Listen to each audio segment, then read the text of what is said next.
I'm going to call the meeting to order. Please rise for Pledge of Allegiance. I pledge allegiance to the flag of the United States of America and to the republic for which it stands, one nation, under God, indivisible, with liberty and justice for all.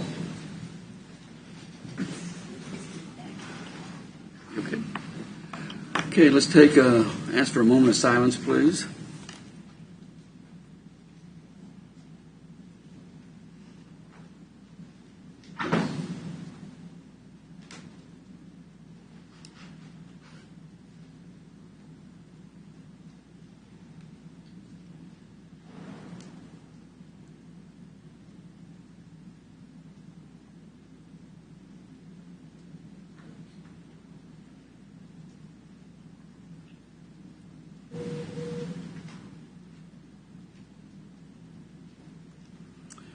All right, thank you. I want to welcome everybody that's here and everybody that's viewing us. Start with roll call. We're going to start with Commissioner Doug Smith. Here. Mr. Stephen. Here. Mr. Culberson. Here. Mr. Cos. Here. And the other, Smith. Aye. Public comment. I don't think there is any at this time. I don't believe it was scheduled.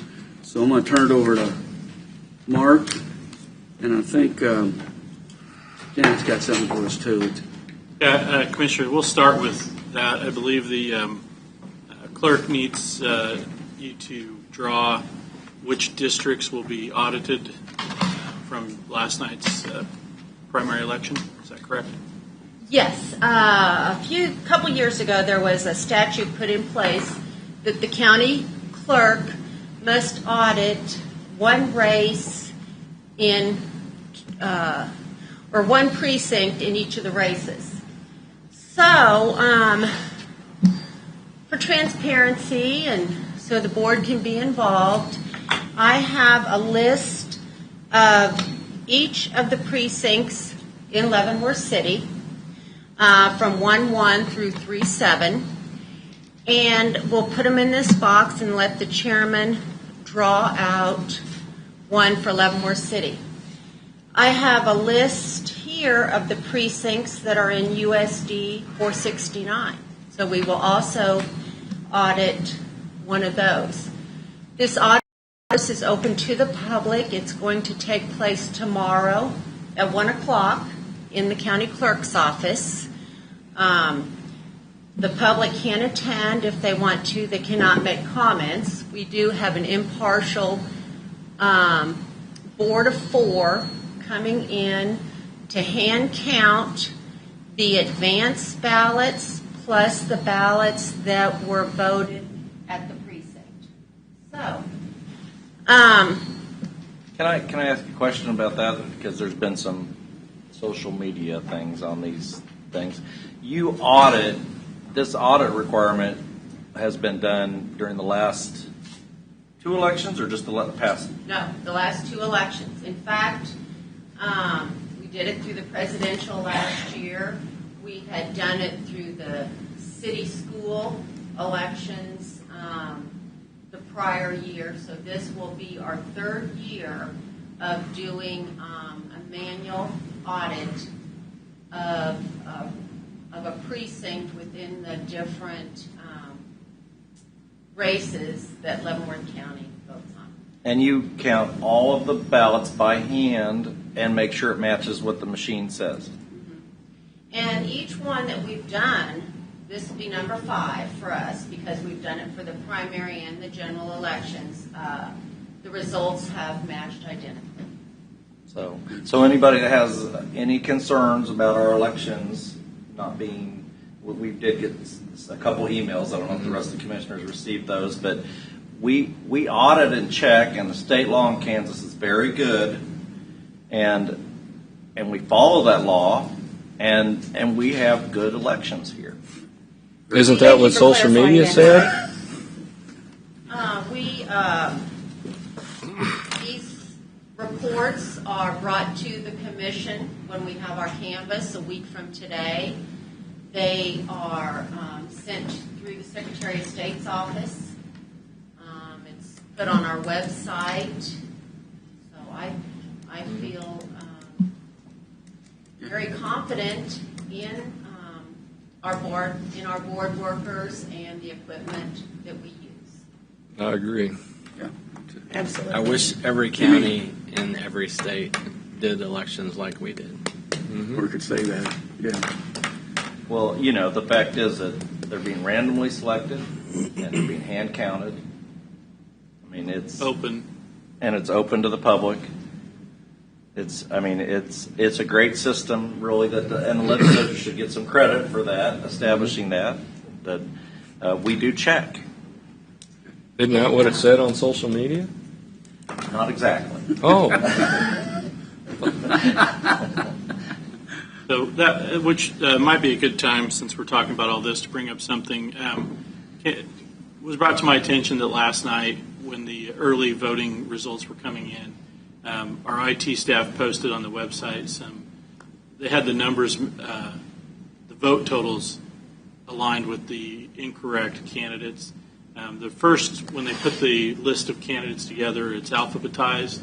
And then throughout the night, as the vote totals come in, they rearrange it based on who has the most votes.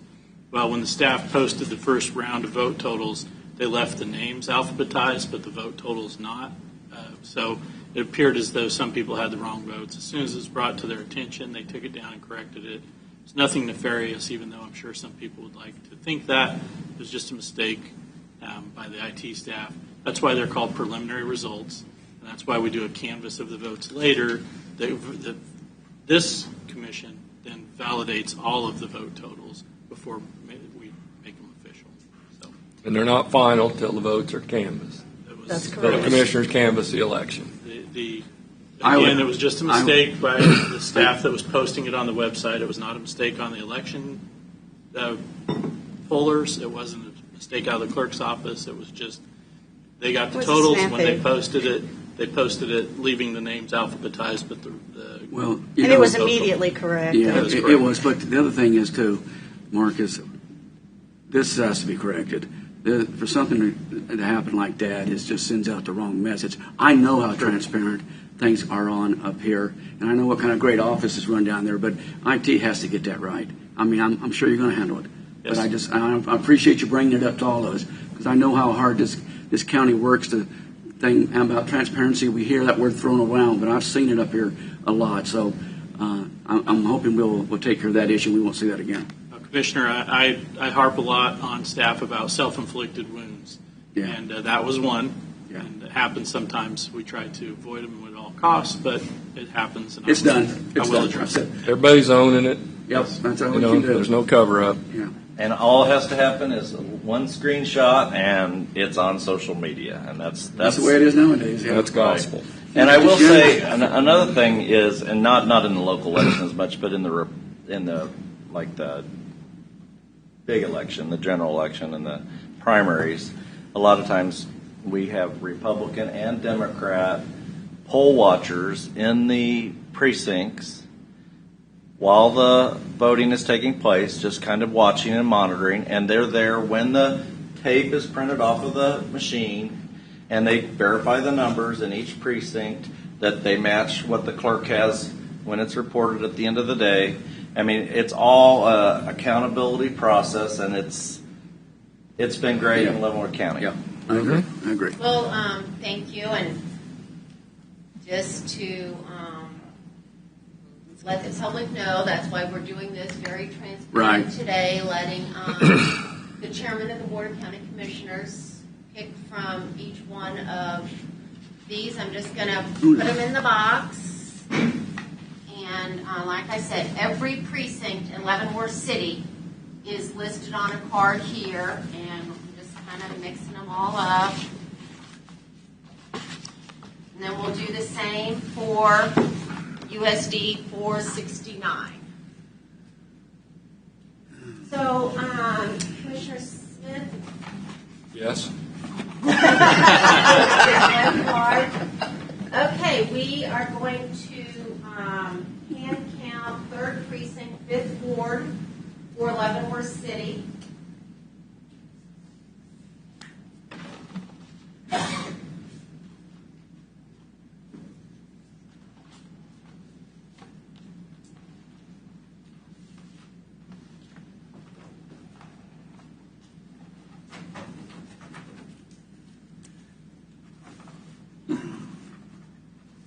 magic number is. Lansing Ward 2. So we will hand out both of these, advance and polling place. So thank you very much. Thank you. Thank you, Janet. Appreciate what you do. Thank you. Mark? Commissioners, I have another item that was on administrative business. You had in your packet some information on an NTI grant. That is Charter Communications actually reached out to Commissioner Culbertson, and then we've had a couple of phone calls and shared some emails. They would like to put together a project that would extend broadband to the unserved, underserved areas of the rural community in Leavenworth County. It's a federal grant. They cannot apply for it directly. They have to have a governmental sponsor. They approach the state. The state already has their list of projects, I guess, that they're going to put in for money. So Charter reached out to us and asked if we would be willing to sponsor their application. There's no cost to the county. They believe it'll hit somewhere around 6,000 homes out in the rural area of the county if they were awarded the grant. The timing is good because there's already $64 billion set aside for broadband expansion in the ARP funds, and then the new legislation they're considering that includes infrastructure spending is adding an additional $64 billion to that. So we think it's a good timing. There's no cost to the county. So what we're looking for today is a consensus of the board to allow staff to work with Charter to submit this application. The county will have to submit it. It will be through using Charter Communications. It's their project, and they're providing a significant amount of private funding as part of this. So, any questions, comments, concerns? I have one, Mr. Chairman. This wouldn't prevent us from supporting another company in the near future that wants to do the same thing, would it? Well, this round of grant funding ends, the application process ends in like 2 weeks. So they were waiting on the state. The state just let them know late last week that they weren't going to include their application in theirs. So they reached out and would like us to do it. It doesn't prevent anybody else from applying for the grant. I think if they have not already started the process, they're not going to make this round. So they may be looking at a different grant. But no, it wouldn't stop it. Yeah, and there could be another round later because I would print money. Yeah, I would assume this is the one that came from the ARP funds. Mm-hmm. There's the other money in the infrastructure funds would be separate, so I would assume would have to be a different grant application process altogether. Criteria would be different too. Yes. And this is us applying for the funds, not Charter. We Correct. have to submit the application. However, it is On behalf, them using them as. because you have to have a plan. Right. You have to have somebody who's willing to do the work Right. to make the application, and they're willing to do it. And it's not a fully funded. The project won't be fully funded by grant funds. Charter is putting a significant amount of their own funds into this project as well, which helps when they review these kind of applications. It helps when there's a private sector investment. So. That's another reason why we think it's a good process for us. These opportunities don't come along that often, especially with some of the issues we've heard about these things. It looks like a win-win to me. A couple of good questions. Any more questions on this, Jeff? I just wanted to add, when Mark says this would be serving 6,000 houses in the county, what that really means is every rural house in the county. So it's every house that's not in a city limits is what this would provide fiber optic to the residents. Back in the 60s, 70s when they ran phone lines to every house, this would be doing the exact same thing with fiber optic cable.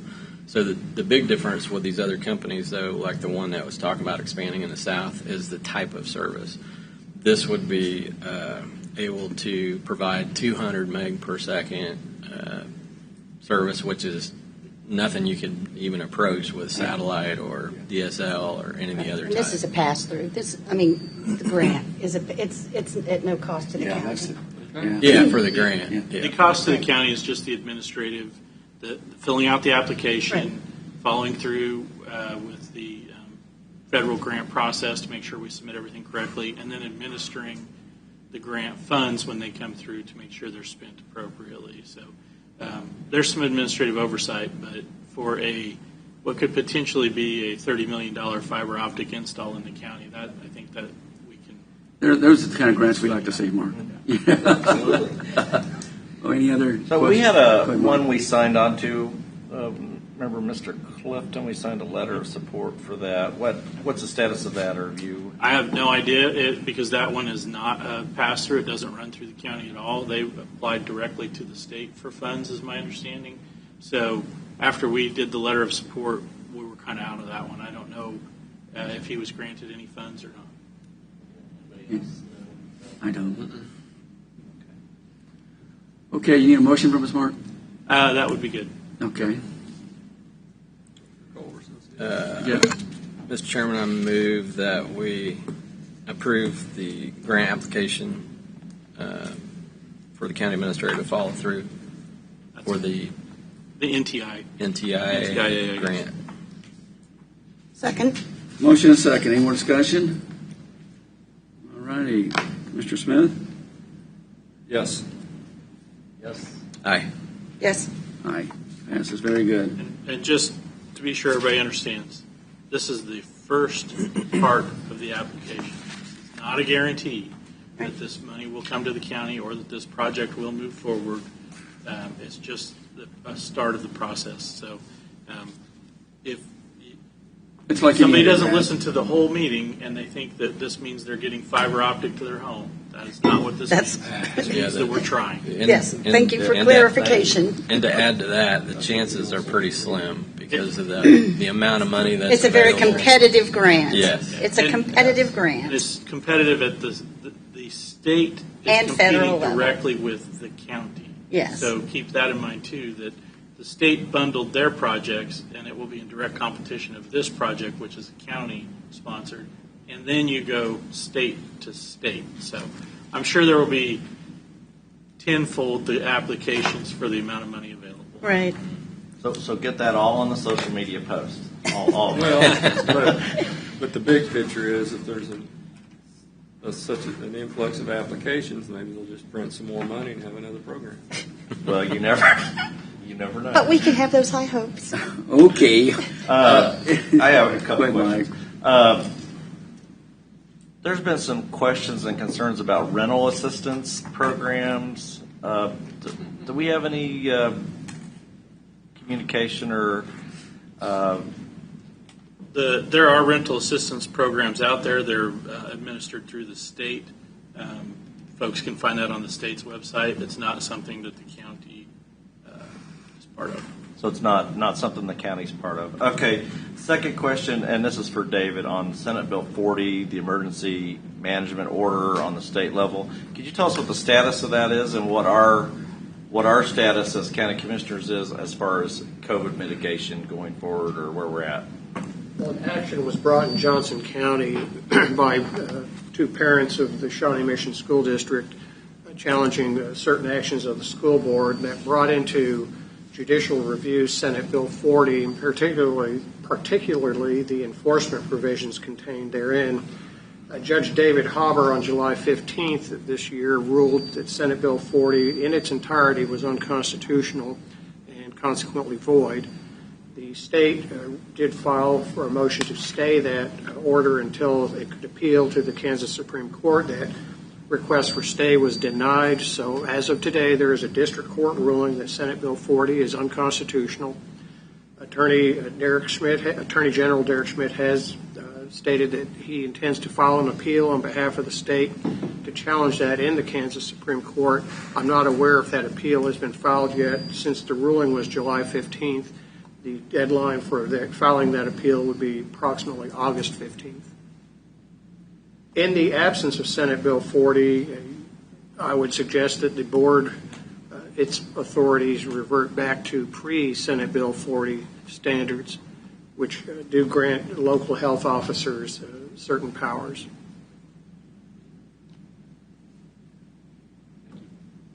We're continuing to get some feedback. There's still some feedback. Yes, there's still Just- some feedback. okay, just so people are hearing it, that's, sorry. Humidity. Okay. Anybody else before we move on? No, sir. Okay, moving on, consent agenda.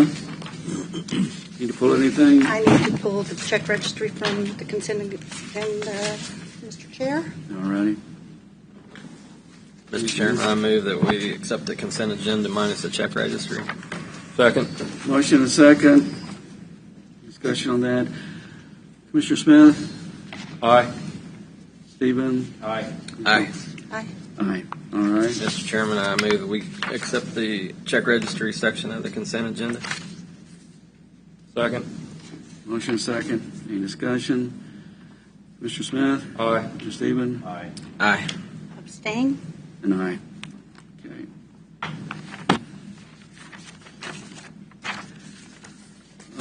Presentations and discussions.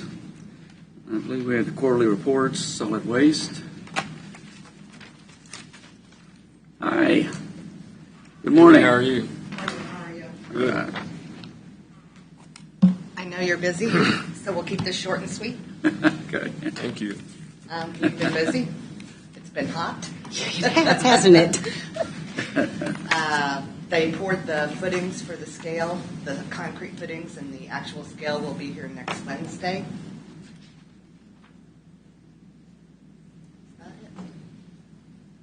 Everything going good with that project? Everything's going good with that project? Yeah, I think the building materials are behind, because they're hard to get. Right. A lot of things. Yeah. I haven't heard anything. It's not going well. This has been a long time coming. It has, and the customers are getting so excited. Yeah. Good reason. Should have Yeah. been done in '96, but whatever.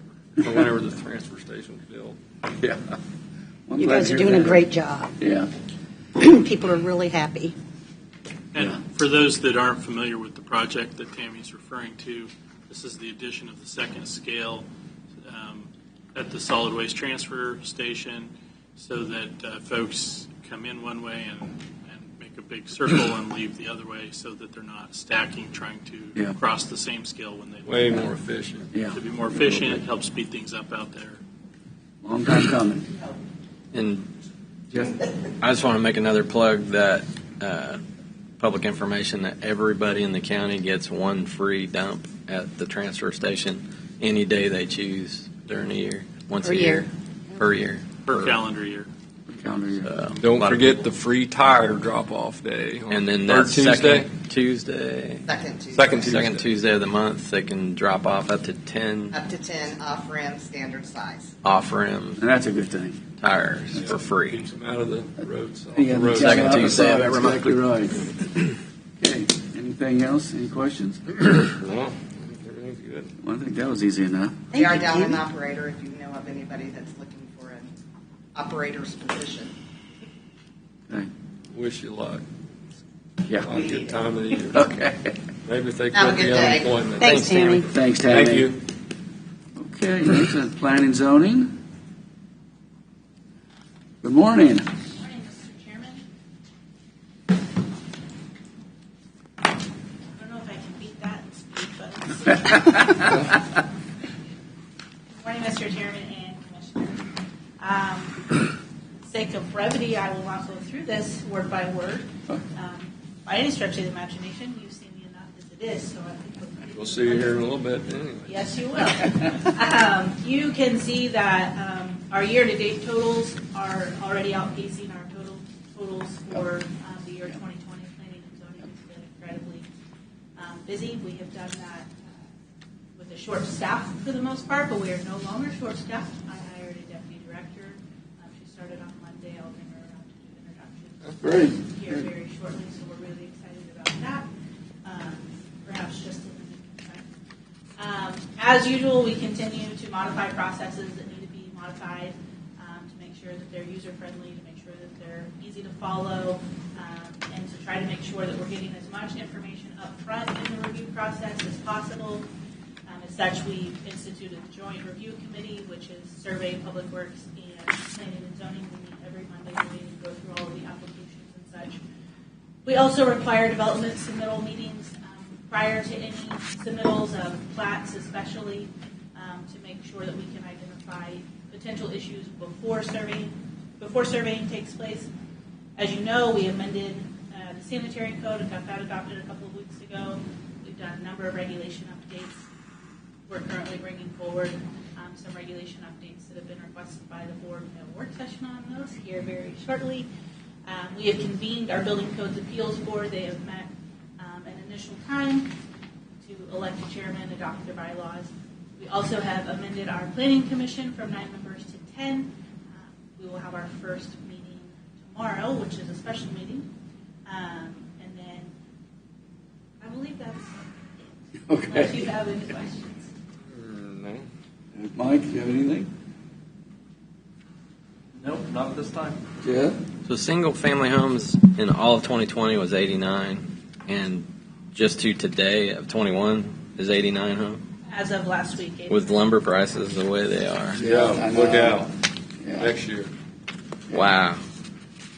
I would not have bet on that. Anything else, Jeff? It's all them dust abatement roads.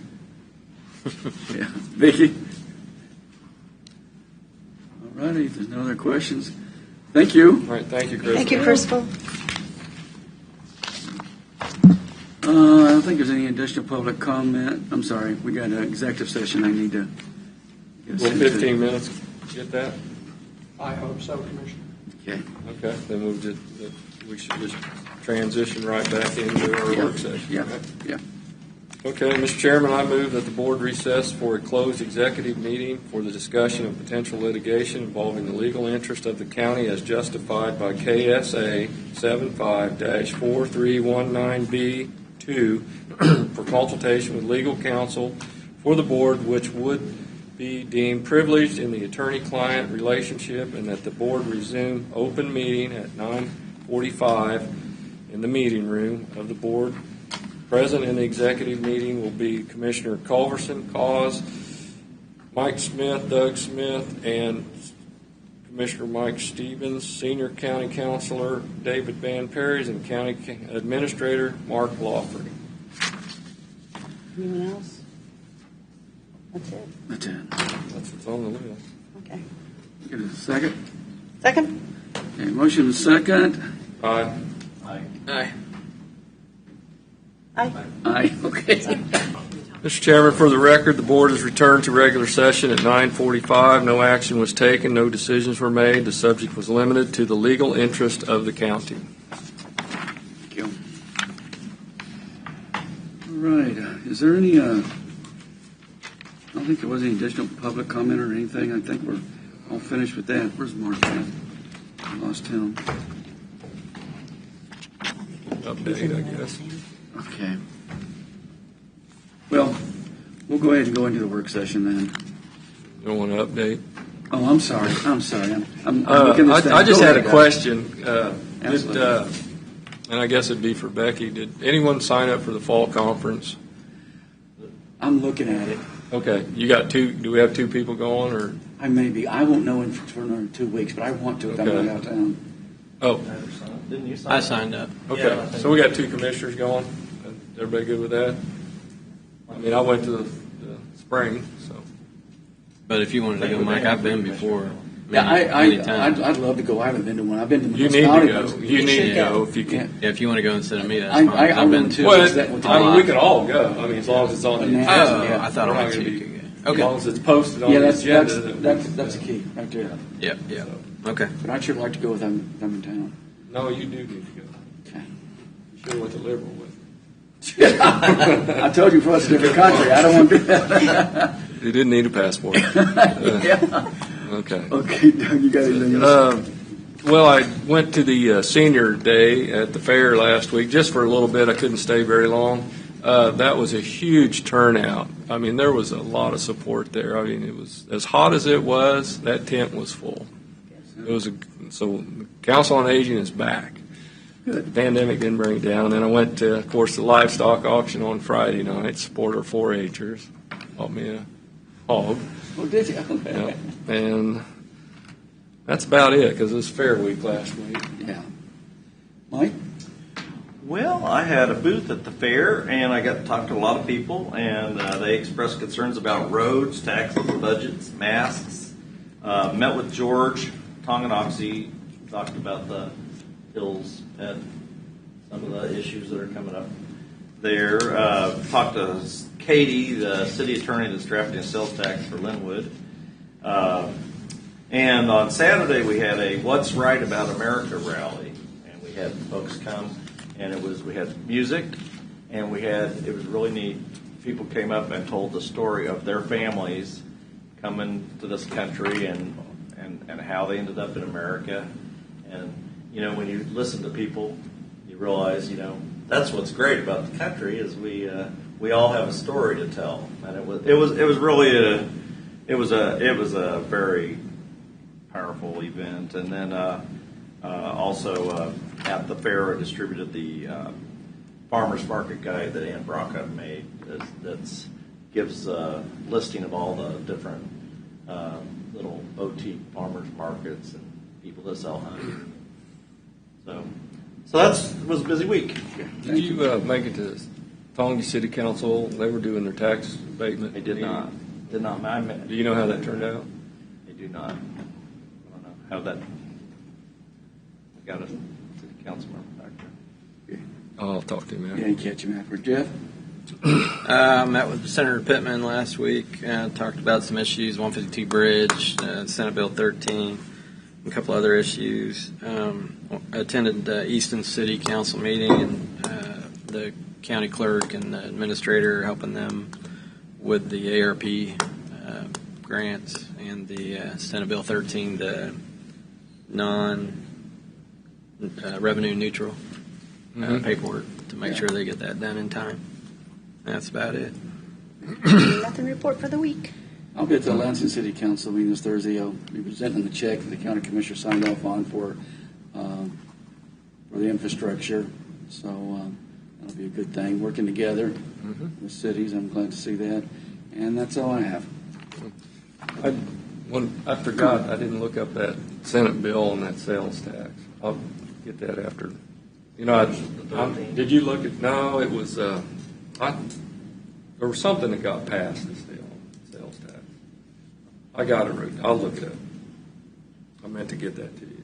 We went to Linwood. Oh, on the Linwood, yeah. Janet is also working with them as far as because different cities have passed different versions of the sales tax. Oh, yeah.